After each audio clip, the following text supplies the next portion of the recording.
ಹನುಮ ಪ್ರತಾಪ ವಿಶೇಷ ಕಾರ್ಯಕ್ರಮಕ್ಕೆ ಸ್ವಾಗತ. ನಾನು ಚೈತ್ರ ಕುಂದಾಪುರ. ವೀಕ್ಷಕರ, ಹನುಮ ಜಯಂತಿಯ ಪ್ರಯುಕ್ತ ಮಾಲಾಧಾರಿಗಳಾಗಿ ಒಂದು ಶೋಭಾಯಾತ್ರೆಯಲ್ಲಿ ಭಾಗವಹಿಸತಕ್ಕಂಥ ಸಂದರ್ಭದಲ್ಲಿ ಪ್ರತಾಪ್ ಸಿಂಹ ಅವರ ಜೊತೆಗೆ ಮತ್ತು ಪೊಲೀಸ್ ಅಧಿಕಾರಿಗಳ ಜೊತೆಗೆ ಒಂದಷ್ಟು ಮಾತಿನ ಚಕಮಕಿ ನಡೆದಿದೆ. ಪ್ರತಾಪ್ ಸಿಂಹ ಅವರು ಹಠಕ್ಕೆ ಬಿದ್ದು ತಮ್ಮ ಕಾರನ್ನು ಮುಂದೆ ಚಲಾಯಿಸುವಂತಹ ಪ್ರಯತ್ನವನ್ನು ಮಾಡಿದ್ದಾರೆ. ಈ ಸಂದರ್ಭ ಒಂದಷ್ಟು ಗೊಂದಲಗಳು ಆಗಿರುವಂತದ್ದು. ಅವರನ್ನ ಪೊಲೀಸ್ ಇಲಾಖೆಯವರು ಅರೆಸ್ಟ್ ಕೂಡ ಮಾಡಿದ್ರು. ಇದೀಗ ಬೇಲ್ನ ಮೇಲೆ ಹೊರಗಡೆ ಬಂದಿರುವಂತದ್ದು. ಈಗ ಈ ವಿಚಾರದಲ್ಲಿ ಯಡಿಯೂರಪ್ಪನವರು ಸಿಎಂ ಸಿದ್ದರಾಮಯ್ಯನವರು ದ್ವೇಷ ರಾಜಕಾರಣವನ್ನ ಮಾಡ್ತಾ ಇದ್ದಾರೆ ಅನ್ನುವಂತಹ ಆರೋಪವನ್ನು ಕೂಡ ಮಾಡಿದ್ದಾರೆ. ಬನ್ನಿ, ಈ ವಿಚಾರದ ಬಗ್ಗೆ ಮತ್ತಷ್ಟು ಚರ್ಚೆ ಮಾಡ್ತೇನೆ. ನಿಮ್ಮ ಅಭಿಪ್ರಾಯಗಳನ್ನು ಕೂಡ ಸ್ವೀಕರಿಸ್ತೇನೆ. ಸ್ಕ್ರೀನ್ ಮೇಲೆ ಕಾಣಿಸ್ತಿರ್ತಕ್ಕಂಥ ನಂಬರ್ಗೆ ಕರೆ ಮಾಡಿ ನಿಮ್ಮ ಅಭಿಪ್ರಾಯಗಳನ್ನು ಕೂಡ ತಿಳಿಸಬಹುದು. ನನ್ನ ಜೊತೆ ಇವತ್ತು ಚರ್ಚೆ ಮಾಡೋದಕ್ಕೆ ಕಾಂಗ್ರೆಸ್ನ ಬ್ಲಾಕ್ ಕಾಂಗ್ರೆಸ್ ಪ್ರಧಾನ ಕಾರ್ಯದರ್ಶಿ ಆಗಿರ್ತಕ್ಕಂತಹ ಜನಾರ್ದನ್ ಭಂಡಾರ್ಕರ್ ಅವರಿದ್ದಾರೆ. ಅವರಿಗೆ ಕಾರ್ಯಕ್ರಮಕ್ಕೆ ಸ್ವಾಗತವನ್ನು ಬಯಸೋಣ. ಕಾರ್ಯಕ್ರಮಕ್ಕೆ ಸ್ವಾಗತ ಜನಾರ್ದನ್ ಭಂಡಾರ್ಕರ್ ಅವರ. ನಾನು ಮೊದಲು ಕೇಳಬೇಕು, ಇದು ಬಗೆಹರಿಯೋದಿಲ್ವಾ ಅಂತ? ಹನುಮ ಜಯಂತಿ, ಟಿಪ್ಪು ಜಯಂತಿ, ಇನ್ನೊಂದು ಕಡೆ ದತ್ತ ಜಯಂತಿ, ಎಲ್ಲ ಒಂದು ಕಡೆ ಈ ಜಯಂತಿಗಳ ಭರಾಟೆಯಲ್ಲಿ ಕರ್ನಾಟಕ ನಲಗುತ್ತಾ ಇದೆಯಾ ಅಂತ? ಅಲ್ಲ, ಈ ಜಯಂತಿಗಳು ಬಹುಶಃ ಚುನಾವಣೆಯ ವರ್ಷದಲ್ಲಿ ಬಹಳ ಒಂದು ಪ್ರಮುಖ ಪಾತ್ರವನ್ನು ವಹಿಸ್ತಾ ಇದೆ ಅಂತ ಹೇಳಿ ಬಹುಶಃ ತಪ್ಪಾಗಲಿಕ್ಕಿಲ್ಲ. ಈಗ ನೀವು ಸ್ವಲ್ಪ ಹೇಳಿ ದತ್ತ ಜಯಂತಿ ಹೇಳಿದೆ, ಅಲ್ಲಿ ಕೂಡ ಗೋರಿಯ ಇರುವ ಪ್ರದೇಶಗಳಿಗೆ ಬೇಲಿ ಹಾರಿ ಅಲ್ಲಿ ಕೂಡ ಗೋರಿಯನ್ನು ತೆಗೆಯುವ ಒಂದು ಪ್ರಯತ್ನಗಳು ಕೂಡ ಮೊನ್ನೆ ನಡೆದಿದೆ. ಈ ರೀತಿಯ ಒಂದು ಸಂಘರ್ಷ ನಡೆಯುವುದು ಏಕೆ ಹೇಳಿದರೆ, ಜನರನ್ನು ಧರ್ಮದ ಹೆಸರಿನಲ್ಲಿ ವಿಭಜನೆ ಮಾಡಿ ಅದನ್ನು ವೋಟ್ ಬ್ಯಾಂಕ್ ರಾಜಕಾರಣ ಮಾಡಲಿಕ್ಕೆ ಇದು ಚುನಾವಣೆ ಸಮಯದಲ್ಲಿ ವರ್ಷಗಳಲ್ಲಿ ಆಗ್ತಾ ಇದೆ. ಅದರ ಹಿಂದೆ ಒಂದು 2-3 ವರ್ಷಗಳಲ್ಲಿ ನಡೀತದೆ ದತ್ತ ಜಯಂತಿ, ಬೇರೆ ಬೇರೆ ಜಯಂತಿಗಳು ನಡೀತವೆ. ಆದರೆ ಇಷ್ಟು ಅದೊಂದು ಬಹಳ ಪ್ರತಾಪದ ರೀತಿಯಲ್ಲಿ ಇರುವುದಿಲ್ಲ. ಅದರಿಂದ ಒಂದು ಪ್ರತಾಪದ ಒಂದು ರೀತಿಯಲ್ಲಿ ನಡೀತದೆ.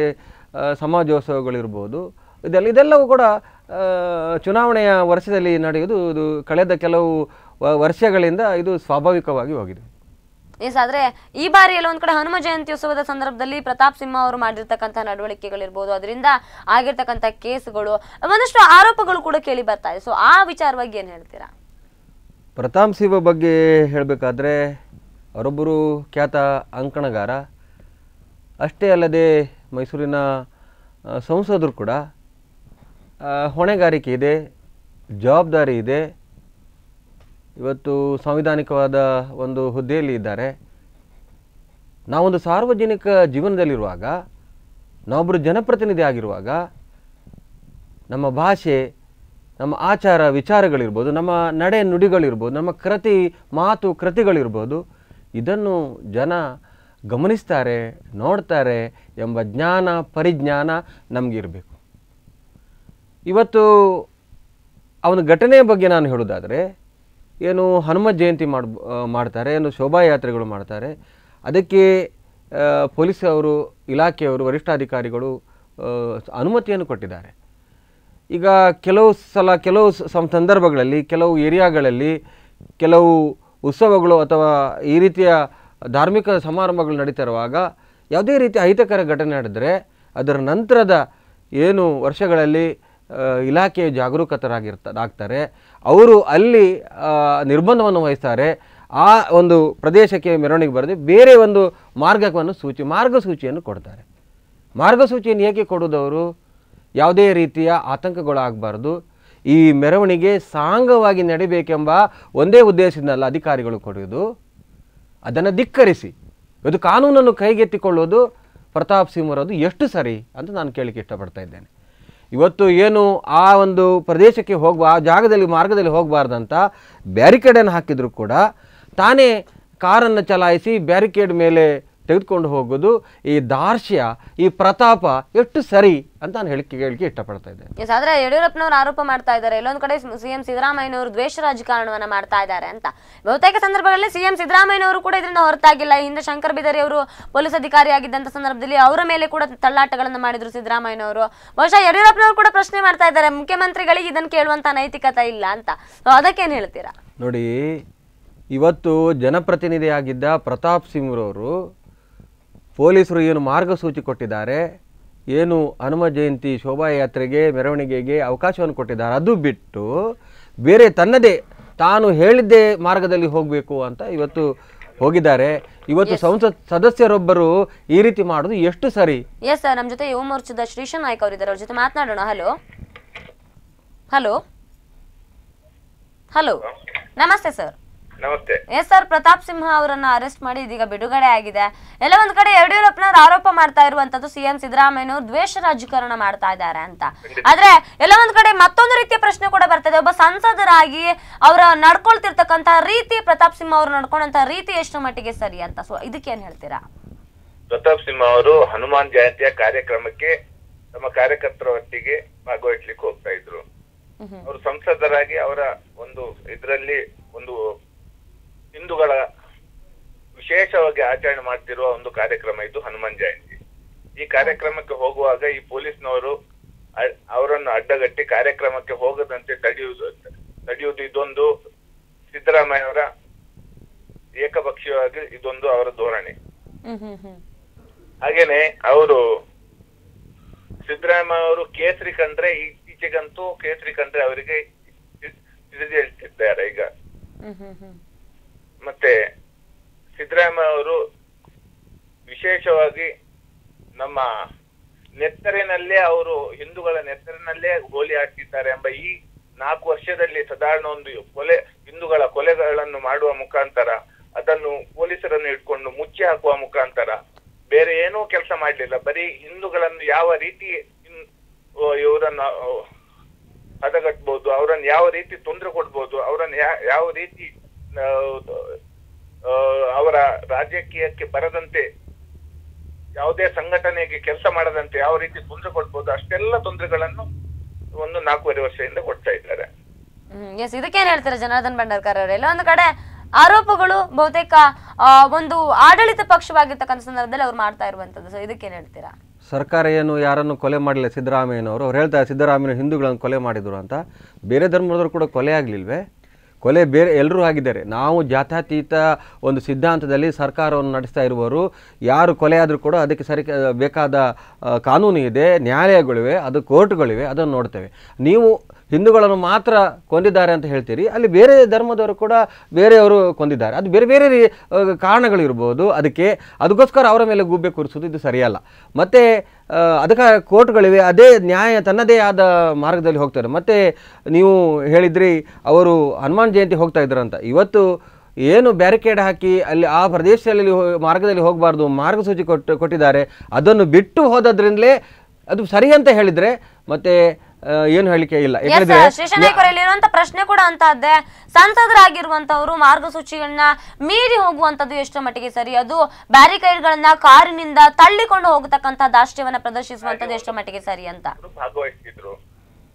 ಬ್ಯಾರಿಕೇಡ್ ನೋಡಿ, ಇವ್ರು ಹೋಗುವಾಗ ಯಾವುದೇ ಬ್ಯಾರಿಕೇಡ್ ಇರ್ಲಿಲ್ಲ. ಅವರು ಸ್ಪಷ್ಟವಾಗಿ ನಿನ್ನೆ ಟಿವಿ ಚಾನೆಲ್ಗಳಲ್ಲಿ ಹೇಳಿದ್ದಾರೆ, ಯಾವುದೇ ಬ್ಯಾರಿಕೇಡ್ ಇರ್ಲಿಲ್ಲ. ಇವರು ಹೋದ ನಂತರ ಅಲ್ಲಿ ಇದ್ದ ಪೊಲೀಸರನ್ನು ಈ ರೀತಿ ಯಾರನ್ನು ತಡಿಬೇಡಿ, ಯಾರನ್ನು ಎನ್ಕ್ವೈರಿ ಮಾಡ್ಲಿಕ್ಕೆ ಯಾವುದೇ ಆತಂಕವಾದಿಗಳು ಈ ಮಾರ್ಗವಾಗಿ ಹೋಗ್ತಾ ಇಲ್ಲ, ಹಾಗಾಗಿ ಯಾವುದೇ ತಡೆಯೋದು ಬೇಡ, ಇಲ್ಲಿ ಅಂತ ಎನ್ಕ್ವೈರಿಗಳನ್ನು ಇಲ್ಲಿ ಮಾಡಬೇಡಿ ಅಂತ ಹೇಳ್ತಾ ನಿಂತ್ಕೊಂಡಿದ್ರು. ಅಷ್ಟೊತ್ತಿಗೆ SP ಅವರ ಲೈನ್ ಅಲ್ಲಿದ್ರು, DC ಅವರ ಲೈನ್ ಅಲ್ಲಿದ್ರು. ಆ ಫೋನ್ ಅನ್ನು ಅಲ್ಲಿ ಸರ್ಕಲ್ ಇನ್ಸ್ಪೆಕ್ಟರ್ಗೆ ಕೊಡುವಾಗ ಅವರು ಇಮಿಡಿಯೇಟ್ ಆ ಫೋನ್ ಅನ್ನು ಏನೋ ಮಾತಾಡಿದ್ರು. ಆಮೇಲೆ ಇಮಿಡಿಯೇಟ್ ಬ್ಯಾರಿಕೇಡ್ ಅನ್ನು ಇವರಿಗೆ ಬಂದ್ ಮಾಡಿದ್ರು. ಆ ಸಮಯದಲ್ಲಿ ಅವರು ಬ್ಯಾರಿಕೇಡ್ ಇಡಬೇಡಿ ಅಂತ ಹೇಳಿ ಅವರಷ್ಟಕ್ಕೆ ಮುಂದೆ ಹೋಗುವಾಗ ಅವರ ಗಾಡಿಗೆ ಬ್ಯಾರಿಕೇಡ್ ಸ್ವಲ್ಪ ತಾಗಿ ಬ್ಯಾರಿಕೇಡ್ ಬಿತ್ತು ಅಂತ ನಿನ್ನೆ ಸ್ಪಷ್ಟವಾದ ಉತ್ತರವನ್ನು ಅವರು ಕೊಟ್ಟಿದ್ದಾರೆ. ನಿನ್ನೆ ಯಾವುದೇ ರೀತಿಯ ಅವರು ಮೊದಲೇ ಬಂದಿತ್ತು, ಇವರು ಬ್ಯಾರಿಕೇಡ್ ಹೊಡ್ಕೊಂಡು ಹೋದ್ರು ಅಂತ ಸನ್ನಿವೇಶದಲ್ಲಿ ಯಾವುದೇ ನಡೀಲಿಲ್ಲ. ಎಸ್, ಆದ್ರೆ ಎಲ್ಲ ಒಂದು ಕಡೆ ಪೊಲೀಸರ ಮಾರ್ಗಸೂಚಿಗಳನ್ನ ಮೀರಿ ಹೋಗುವಂತದ್ದು ಎಷ್ಟು ಮಟ್ಟಿಗೆ ಸರಿ ಅನ್ನುವಂತ ಪ್ರಶ್ನೆ ಈಗ ಕೇಳ್ತಾ ಇರುವಂತದ್ದು. ಈ ಸರ್ಕಾರ ಪೊಲೀಸರನ್ನೇ ಹಿಡ್ಕೊಂಡು ಕೆಲಸ ಮಾಡ್ತಾ ಉಂಟು. ನಮ್ಮ ಈ ಹಿಂದೂ ಸಂಘಟನೆಯವರು ಗುಂಡಾ ಅಂತ ಹೇಳುವವರು ಈಗ ಪೊಲೀಸರನ್ನು ಗುಂಡಾ ಕೆಲಸ ಮಾಡುವಂತ ಇದನ್ನು ಪ್ರಚೋದನೆಯನ್ನು ಈ ಸರ್ಕಾರ ಇವತ್ತು ಕೊಡ್ತಾ ಉಂಟು. ಹೇಳ್ತೀರಾ ಜನಾರ್ದನ್ ಭಂಡಾರ್ಕರ್ ಪೊಲೀಸ್ ಇಲಾಖೆಯನ್ನು ಆಡಳಿತ ಪಕ್ಷ ಅನ್ನುವಂಥದ್ದು ಉಪಯೋಗಿಸ್ಕೊಳ್ತಾ ಇದೆ ಅನ್ನುವಂತಹ ಆರೋಪ ಕೇಳಿ ಬರ್ತಿದೆ. ಈಗ ಇವತ್ತು ಏನು BJP ಪಕ್ಷದವರಿಗೆ ಇವತ್ತು ಏನಾದರೂ ಒಂದು ಗಲಭೆಗಳನ್ನು ನಿರ್ಮಿಸಬೇಕು. ಆ ಗಲಭೆಯ ಮುಖಾಂತರ ರಾಜ್ಯ ಸರ್ಕಾರವನ್ನು ಏನು ಮುಂದಿನ ಚುನಾವಣೆಗೆ ಅವರಿಗೆ ಹೆದರಿಕೆ ಹುಟ್ಟಿಸುವ ಕೆಲಸ ಕಾರ್ಯಗಳನ್ನು ರಾಜ್ಯ ಸರ್ಕಾರದ ವಿರುದ್ಧವಾದ ಜನಾಭಿಪ್ರಾಯವನ್ನು ಒಂದು ಮೂಡಿಸಬೇಕೆಂಬ ಒಂದು ತರಾತುರಲ್ಲಿದ್ದಾರೆ. ಏಕೆಳಿದರೆ ಹಲವು ಜನೋಪಯೋಗಿ ಕೆಲಸ ಕಾರ್ಯಗಳನ್ನು ಮಾಡಿ ತನ್ನ 168 ಭರವಸೆಗಳಲ್ಲಿ 159ಕ್ಕೂ ಹೆಚ್ಚಿನ ಭರವಸೆಗಳನ್ನು ಚುನಾವಣೆ ಸಂದರ್ಭದಲ್ಲಿ ಸಿದ್ದರಾಮಯ್ಯ ಮಾಡಿ ಜನಪ್ರಿಯ ಆಗುವುದನ್ನು ನೋಡಲಿಕ್ಕೆ ಇವರಿಗೆ ಆಗದೆ ಈ ರೀತಿಯ ಒಂದು ಗೇಮ್ಗಳನ್ನು ಇವತ್ತು ಬಿಜೆಪಿ ಪಕ್ಷ ಮಾಡ್ತಾ ಇದೆ ಅಂತ ಹೇಳಿಕ್ಕೆ ಇಷ್ಟಪಡ್ತಾ ಇದ್ದೇನೆ. ನಾಯ್ಕ ಅವರೇ, ಎಲ್ಲೋ ಒಂದು ಕಡೆ ಧಾರ್ಮಿಕ ನಂಬಿಕೆಗಳು ರಾಜಕೀಯ ದಾಳವಾಗ್ತಾ ಇದೆಯಾ ಅನ್ನುವಂತ ಪ್ರಶ್ನೆ ನಮ್ಮ ನಡುವೆ ಹುಟ್ಟಿಕೊಳ್ತಾ ಇದೆ ಈಗ. ನೋಡಿ, ಇದು ಹಿಂದೂ ರಾಷ್ಟ್ರ, ಎಸ್ಪೆಷಲಿ ಹಿಂದೂಗಳಿಗೆ ಇಲ್ಲೇ ಅವರ ಹಬ್ಬಗಳನ್ನು ಆಚರಿಸುವ ಒಂದು ಹಕ್ಕಿಲ್ಲ ಎಂಬ ಆ ರೀತಿಯಲ್ಲಿ ಇಲ್ಲಿ ಕಾಂಗ್ರೆಸ್ ಸರ್ಕಾರ ನಮ್ಗೆ ಖಂಡಿತ ಇಲ್ಲ. ಆ ರೀತಿ ತಪ್ಪು ಇದು ಜನರಿಗೆ ಹೇಳಿಕೆ ಹೋಗಬೇಡಿ. ಇವತ್ತು ಜಾತ್ಯತೀತ ಸಿದ್ಧಾಂತದ ಸಂವಿಧಾನ ಇರುವುದು ಯಾವುದೇ ಒಂದು ಧರ್ಮ ಅಲ್ಲ, ವಿವಿಧ ಜಾತಿಯ ವಿವಿಧ ಏನು ಧರ್ಮದ ಜನ ಇಲ್ಲಿ ವಾಸಿಸ್ತಾರೆ, ವಿವಿಧ ಭಾಷೆಗಳನ್ನು ಆಡುವ ವಿವಿಧ ಪಂಗಡಗಳ ಜನ ಇರುವುದು ಭಾರತ ದೇಶದಲ್ಲಿ, ವಿಶ್ವದಲ್ಲಿ ಒಂದೇ ಒಂದು ಕಡೆಯಲ್ಲಿ ಅದು ಭಾರತ ದೇಶದಲ್ಲಿ ಅಂತ ಹೇಳಿಕ್ಕೆ ಇಷ್ಟಪಡ್ತಾ ಇದ್ದೇನೆ. ಒಂದೇ ಧರ್ಮದವರೆಲ್ಲ, ಹಿಂದೂ ಇರ್ಬೋದು, ಮುಸ್ಲಿಂ ಇರ್ಬೋದು, ಕ್ರೈಸ್ತ ಇರ್ಬೋದು, ಪಾರ್ಸಿ ಇರ್ಬೋದು, ಸಿಖ್ ಇರ್ಬೋದು, ಹಲವು ಪಂಗಡಗಳು, ಧರ್ಮಗಳು, ಜಾತಿಗಳು ಇರುವುದು ಭಾರತದಲ್ಲಿ ಅಂತ ಹೇಳಿಕ್ಕೆ ಇಷ್ಟಪಡ್ತಾ ಇದ್ದೇನೆ. ಯಾವುದೇ ಒಂದು ಹಿಂದೂಗಳು ಯಾವುದೇ ಒಂದು ಹಬ್ಬ ಆಚರಿಸುವಾಗ ಅದಕ್ಕೆ ಒಂದಷ್ಟು ಕಟ್ಟುನಿಟ್ಟು ಒಂದಷ್ಟು ಕಾನೂನು ಕ್ರಮಗಳನ್ನು ಜರುಗಿಸುವ ಕೆಲಸ ಈ ಸರ್ಕಾರದಿಂದ ಈಗ ಆಗ್ತಾ ಉಂಟು. ಅಲ್ಲಿ ಇತ್ತೀಚಿನ ದಿನಗಳಲ್ಲಿ ಯಾವ ರೀತಿ ಆಗ್ತದೆ, ಕೆಲವು ಎಣಿಸದೆ ಕೆಲವು ಕಡೆಯಲ್ಲಿ ಗಲಭೆಗಳು ಆಗಬಾರ್ದು. ಜನ ಶಾಂತಿಯಿಂದ ಇರಬೇಕು. ಪ್ರಜಾಪ್ರಭುತ್ವದಲ್ಲಿ ಜನ ಓಟನ್ನು ಏಕೆ ಕೊಡುದು ನಮ್ಗೆ ಗಲಭೆ ಮಾಡ್ಲಿಕ್ಕ? ಆಚರಣೆ ಮಾಡುವಾಗ ಮಾತ್ರ ಈ ಗಲಭೆಗಳು ಆಗ್ತಾ ಉಂಟಾ ಅಥವಾ ಬೇರೆ ಸಮಯದಲ್ಲೂ ಗಲಭೆಗಳು ಆಗ್ತವೆ? ನೋಡಿ, ಎಲ್ರಿಗೂ ಕೂಡ ಮಾರ್ಗಸೂಚಿಯ ಪ್ರಕಾರವೇ ಕೊಡ್ತಾರೆ, ಪೊಲೀಸರು ಕೊಡ್ತಾರೆ. ಇವತ್ತು ಉಡುಪಿಯ ಅಂತ ಪ್ರದೇಶಗಳಲ್ಲಿ ಕೂಡ ಹಾಗೆ ನಮಗೂ ಹೇಳ್ತಾರೆ ಈ ಮಾರ್ಗದಲ್ಲಿ ಹೋಗಬಾರ್ದು ಅಂತ. ಮೆರವಣಿಗೆ ಮಾಡುವಾಗಲೇ ಸುರಿಗೆ ಹೇಳ್ತಾರೆ. ಈ ರೀತಿ ಅದೇ ಮಾರ್ಗದಲ್ಲಿ ಹೋಗ್ಬೇಕೆಂಬ ಹಠ ಮತ್ತೆ ಛಲ ಏಕೆ? ಅದು ಯಾಕೆ ಹೇಳುದು? ಅದು ಈ ಮೆರವಣಿಗೆ, ಈ ಒಂದು ಕಾರ್ಯಕ್ರಮ ಸಾಂಗವಾಗಿ ನಡಿಬೇಕಂತ ಡಿಪಾರ್ಟ್ಮೆಂಟ್ನವ್ರು ಹೇಳೋದು ವಿನಃ ಏನು ವೈಯಕ್ತಿಕ ಹಿತಾಸಕ್ತಿ ಅವರದ್ದು ಇದೆ ಅದರಲ್ಲಿ? ಖಂಡಿತ ಇಲ್ಲ, ಖಂಡಿತ ಅಲ್ಲ. ಅದು ತಪ್ಪು ಅಭಿಪ್ರಾಯಗಳನ್ನ ಜನರಿಗೆ ಹೇಳಬೇಡಿ.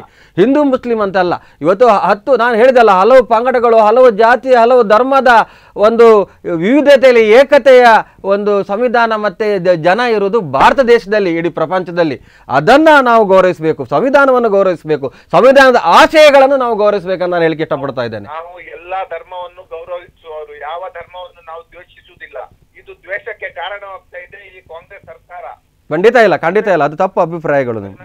ಕಾಂಗ್ರೆಸ್ ಸರ್ಕಾರ ಅದು ನೀವು ಹೇಳ್ಬೋದು, ನಿಮ್ಮ ಒಂದು ಏನು ಅನಿಸಿಕೆಗಳನ್ನು ಹೇಳ್ಬೋದು, ಆದರೆ ಖಂಡಿತ ವಾಸ್ತವವಾಗಿ ಹಾಗಿಲ್ಲ ಅಂತ ಹೇಳಿಕ್ಕೆ ಇಷ್ಟಪಡ್ತಾ ಇದ್ದೇನೆ.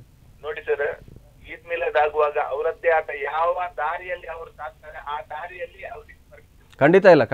ಅದು ಹೇಳ್ತೇನೆ, ಹಿಂದೂ ಸಮಾಜೋತ್ಸವ ಆಗ್ತದೆ, ಈ ದಾರಿಯಲ್ಲಿ ಹೋಗ್ಲಿಕ್ಕಿಲ್ಲ, ಅವರು ಸ್ಕೆಚ್ ಹಾಕಿದ ದಾರಿಯಲ್ಲಿ ಹೋಗ್ಬೇಕು, ಬೈಕ್ ರ್ಯಾಲಿ ಮಾಡ್ಲಿಕ್ಕಿಲ್ಲ. ಇದು SP ಕಡ್ಡಾಯವಾಗಿ ಹೇಳ್ತಾರೆ. ಅದೇ ಬೇರೆ ಮುಸ್ಲಿಂನವರು ಮಾಡ್ಲಿ, ಬೇರೆಯವರು ಮಾಡ್ಲಿ, ಬೈಕ್ ರ್ಯಾಲಿ ಮಾಡ್ಲಿ. ಅದೇ ಕಾಂಗ್ರೆಸ್ನವರು ಮೊನ್ನೆ ಕಾರ್ಕಳದಲ್ಲಿ ನಾ ಹೇಳ್ತೇನೆ, ಕಾಂಗ್ರೆಸ್ನವರು 1,500 ಜನ ಸೇರಿ ಬೈಕ್ ರ್ಯಾಲಿ ಆಯ್ತು. ಆದ್ರೆ ಬಿಜೆಪಿ ಅವರಿಗೆ ಯಾವುದೇ ಒಂದು ಪರಿವರ್ತನಾ ರ್ಯಾಲಿಯಲ್ಲಿ ಯಾವುದೇ ಒಂದು ಬೈಕ್ ರ್ಯಾಲಿಗೆ ಪರ್ಮಿಷನ್ ಈ SP ಅವರು ಕೊಟ್ಟಿದ್ದಾರಾ ಅಥವಾ ಪೊಲೀಸ್ ಇಲಾಖೆ ಕೊಟ್ಟಿದ್ದಾರೆ? ಅದು ಸಾವಿರಾರು ಬೈಕ್ಗಳನ್ನು ಇವತ್ತು 10,000, 20, 50, 1 ಲಕ್ಷ ಬೈಕ್ಗಳನ್ನಾಗಿದ್ರೆ ಎಷ್ಟು ಟ್ರಾಫಿಕ್ ಜಾಮ್ ಆಗ್ತದೆ ಅದು ನಿಮಗೆ ಗೊತ್ತಿದೆ. ನೀವು ಮಾತಾಡ್ತಿರಲ್ವಾ, ಆಗ ಸಾವಿರಾರು ಲಕ್ಷಾಂತರ ಬೈಕ್ಗಳನ್ನು ಎಲ್ಲೆಲ್ಲಿಂದ ತರುವುದಾದರೆ ಅದನ್ನು ಹೇಗೆ ಒಂದು ಪೇಟೆಯಲ್ಲಿ ಅದನ್ನು ಚಲಾಯಿಸ್ಲಿಕ್ಕೆ ಆಗ್ತದೆ? ಸಂಚಾರ ದಟ್ಟಣೆ ಆಗೋದಿಲ್ವೇ? ಜನ ಕಷ್ಟ ಆಗೋದಿಲ್ವೇ? ಅದರ ಬಗ್ಗೆ ಕೂಡ ನಮಗೆ ಪರಿಜ್ಞಾನ ಇರಬೇಕು. ನಮ್ಮ ಯಾವುದೇ ರಾಜಕೀಯ ಪಕ್ಷ ಅವರಿಗೂ ಪರಿಜ್ಞಾನ ಇರಬೇಕಂತ ಹೇಳಿಕ್ಕೆ ಇಷ್ಟಪಡ್ತಾ ಇದ್ದೇನೆ. ಎಸ್, ಈ ವಿಚಾರವಾಗಿ ಏನ್ ಹೇಳ್ತೀರಾ ನಾಯ್ಕ ಅವರೇ? ಬಹುಶಃ ಏನು ಬೈಕ್ ರ್ಯಾಲಿಯಿಂದ, ಹನುಮಂತ ಜಯಂತ್ಯೋತ್ಸವದಿಂದ ಬೈಕ್ ರ್ಯಾಲಿಯವರೆಗೆ ಬಂದಿರುವಂತಹದ್ದು. ಸೊ ಈ ರೀತಿಯ ಆಚರಣೆಗಳೆಲ್ಲ ಒಂದು ಕಡೆ ರಾಜಕೀಯಕ್ಕೆ ದಾಳುವಾಗೋದಾದ್ರೆ ಸೊ ಇದ್ರ ಅಗತ್ಯ ಇದೆ ಅಂತ ಅನ್ಸುತ್ತಾ?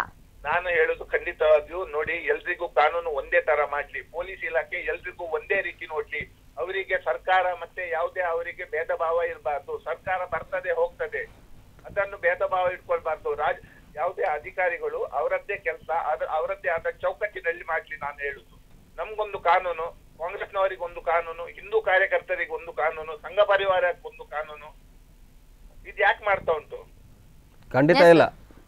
ಸೊ ಎಲ್ಲಿ ಮಾಡ್ತಾ ಇದ್ದಾರೆ ಅನ್ನುವಂತ ಪ್ರಶ್ನೆ ಕೂಡ ಈಗ ಹುಟ್ಟಿಕೊಳ್ತಾ ಇರುವಂತದ್ದು. ಮೊನ್ನೆ ಕಾರ್ಕಳದಲ್ಲಿ ನಮ್ಮ ಪರಿವರ್ತನಾ ರ್ಯಾಲಿಗಿಂತ ಮೊದಲು ಕಾಂಗ್ರೆಸ್ನವರು 1,500-2,000 ಬೈಕ್ ರ್ಯಾಲಿ ಮಾಡಿದ್ರು.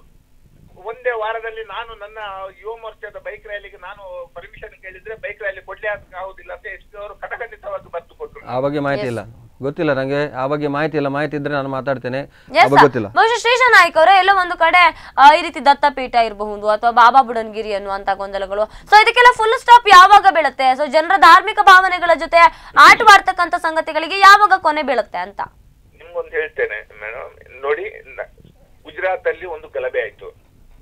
ಗಲಭೆ ಆದ ಕೂಡಲೇ ಹೇಳಿದ್ರು ಇಡೀ ದೇಶದಲ್ಲಿ ಬಿಜೆಪಿ ಸರ್ಕಾರ ಬಂದ್ರೆ ಭಾರಿ ದೊಡ್ಡ ಸಮಸ್ಯೆ ಆಗ್ತದೆ ಅಂತ. ಇವತ್ತಿಗೂ ಅಲ್ಲಿ ಬಿಜೆಪಿ ಸರ್ಕಾರ ಆಡಳಿತ ಮಾಡ್ತಾ ಉಂಟು. ಯಾವುದೇ ಒಂದು ಗಲಭೆ ಇಲ್ಲ, ಶಾಂತ ರೀತಿಯಲ್ಲಿ ಅಲ್ಲಿ ನಡೀತಾ ಉಂಟು. ಯುಪಿಯಲ್ಲಿ ನೋಡಬಹುದು ನಿಮ್ಗೆ ಮ್ಯಾಕ್ಸಿಮಮ್ ಮುಸ್ಲಿಮ್ಸ್ ಬಿಜೆಪಿಯಲ್ಲಿ ನಿಂತು ವಿನ್ ಆದ್ರು. ಯಾವುದೇ ಒಂದು ಗಲಭೆ ಇದು ಯಾವುದೇ ಅವ್ರಿಗೆ ಗೊತ್ತುಂಟು ಬಿಜೆಪಿ ಬಂದ್ರೆ ಯಾವುದೇ ಗಲಭೆ ಆಗುದಿಲ್ಲ ಅಂತ. ಖಂಡಿತವಾಗಿಯೂ ಕರ್ನಾಟಕದಲ್ಲಿ ಮುಂದಿನ ದಿನಗಳಲ್ಲಿ ಬಿಜೆಪಿ ಬಂದ್ರೆ ಆಡಳಿತ ಬಿಜೆಪಿ ಇದ್ರೆ ಯಾವುದೇ ಗಲಭೆಗೆ ಅವಕಾಶ ಅದು ಕೊಡುವುದಿಲ್ಲ.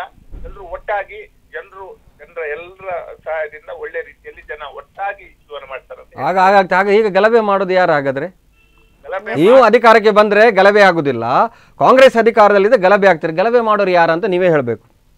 ಗಲಭೆ ಕಾಂಗ್ರೆಸ್ನವರು ಮಾಡಿಸ್ತಾ ಇದ್ದಾರೆ. ಎಲ್ಲಿ, ಯಾರಿಂದ, ಏನು ಲಾಭ ಅದರಲ್ಲಿ? ಕಾಂಗ್ರೆಸ್ ಜನರಿಂದ ಅಧಿಕಾರಿಗಳಿಂದ ದಬ್ಬಾಳಿಕೆ ಮಾಡಿ ಇಲ್ಲಿ ಗಲಭೆ. ಯಾಕೆ ಅಲ್ಲ, ಗಲಭೆ ಸೃಷ್ಟಿಸಿ ಏನಾಗ್ಬೇಕು ಅದರಲ್ಲಿ?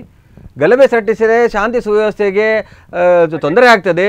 ಅದನ್ನು ಯಾವುದೇ ಸರ್ಕಾರಗಳು ಏನು ಕ್ರಯಕ್ಕೆ ತೆಗೆದುಕೊಳ್ತೇವೆ ಗಲಭೆಯನ್ನ? ಖಂಡಿತ ಇಲ್ಲ, ರಾಜಕೀಯ ಮಾಡ್ತಾ ಉಂಟು ಕಾಂಗ್ರೆಸ್, ಖಂಡಿತ ಇಲ್ಲ. ಎಸ್, ಧನ್ಯವಾದಗಳು ಶ್ರೀಶಾ ನಾಯ್ಕ ಅವರ, ನಮ್ಮ ಜೊತೆ ಬಹಳಷ್ಟು ಮಾತನಾಡಿದ್ರಿ. ಬಹುಶಃ ಜನಾರ್ದನ್ ಭಂಡಾರ್ಕರ್ ಅವರೇ, ಎಲ್ಲೋ ಒಂದು ಕಡೆ ಈ ವಿಚಾರಗಳು ಮನುಷ್ಯನ ಧಾರ್ಮಿಕ ನಂಬಿಕೆಗಳು ಗೊಂದಲಗಳಾಗಿ ಗಲಭೆಗಳಾಗಿ ಒಂದಿಡೀ ಶಾಂತಿ ವ್ಯವಸ್ಥೆಗೆ ಬೆಂಕಿ ಹಚ್ಚತಕ್ಕಂಥ ಸಂಗತಿಗಳು ಹುಟ್ಟಿಕೊಳ್ತಾ ಇರುವಂತ ಸಾಮಾನ್ಯ. ಇದರಲ್ಲಿ ರಾಜಕೀಯ ಪ್ರವೇಶ ಎಷ್ಟರ ಮಟ್ಟಿಗೆ ಸರಿ ಅಂತ ನಾನು ಒಂದು ಮಾತು ಹೇಳಿಕ್ಕೆ ಇಷ್ಟಪಡ್ತಾ ಇದ್ದೇನೆ. ನಾನೊಬ್ಬ ಜಾತ್ಯತೀತ ಪಕ್ಷದ ಒಂದು ಸದಸ್ಯನಾಗಿ ನಮ್ಮ ಯಾವುದೇ ಸ್ವಹಿತಾಸಕ್ತಿಯ ಧರ್ಮ ಇರ್ಬೋದು, ನಮ್ಮ ಏನು ಆಚರಣೆಗಳಿರ್ಬೋದು, ಅದು ನಮ್ಮ ಮನೆಯಲ್ಲಿ ಇರಬೇಕಂತ ನಾನು ಬಯಸ್ತೇನೆ. ಓಕೆ, ಎಸ್, ಖಂಡಿತ ಈ ವಿಚಾರದಲ್ಲಿ ಮತ್ತಷ್ಟು ಮಾತನಾಡ್ತೇನೆ. ಜನಾರ್ದನ್ ಭಂಡಾರ್ಕರ್ ಅವರೇ, ಒಂದು ವಿರಾಮ ತಗೊಳ್ಳೋಣ. ಎಸ್ ವೀಕ್ಷಕರೇ, ಹನುಮ ಜಯಂತಿ ಉತ್ಸವದ ಪ್ರಯುಕ್ತವಾಗಿ ಪ್ರತಾಪ್ ಸಿಂಹ ಅವರು ನಡೆಸುತ್ತಿದ್ದಂತಹ ಮಾಲಾಧಾರಣೆ ಕಾರ್ಯಕ್ರಮದ ನಡುವೆ ಒಂದಷ್ಟು ಗೊಂದಲಗಳು ಸೃಷ್ಟಿಯಾಗಿ ಅವರು ಅರೆಸ್ಟ್ ಕೂಡ ಆಗಿರುವಂಥದ್ದು. ಸೊ ಇಂತಹದ್ದು ವಿಚಾರಗಳು ಮತ್ತೆ ಮತ್ತೆ ಮರುಕಳಿಸ್ತಾ ಇದೆ. ಸೊ ಈ ವಿಚಾರದಲ್ಲಿ ಒಂದು ಪ್ರಶ್ನೆ ಆದರೆ ಒಂದು ಪ್ರಶ್ನೆ ಜನಪ್ರತಿನಿಧಿಗಳು ಹೇಗೆ ನಡ್ಕೊಳ್ಬೇಕು ಅನ್ನೋದಾದ್ರೆ, ಇನ್ನೊಂದು ಪ್ರಶ್ನೆ ಧಾರ್ಮಿಕ ಭಾವನೆಗಳ ನಡುವೆ ರಾಜಕೀಯ ಪ್ರವೇಶ ಎಷ್ಟು ಸರಿ ಅಂತ. ಈ ವಿಚಾರಗಳ ಬಗ್ಗೆ ಮತ್ತಷ್ಟು ಚರ್ಚೆ ಮಾಡ್ತೇನೆ, ನಿಮ್ಮ ಅಭಿಪ್ರಾಯಗಳನ್ನು ಕೂಡ ಸಂಗ್ರಹಿಸ್ತೇನೆ. ಅದಕ್ಕೂ ಒಂದು ಪುಟ್ಟ ವಿರಾಮ.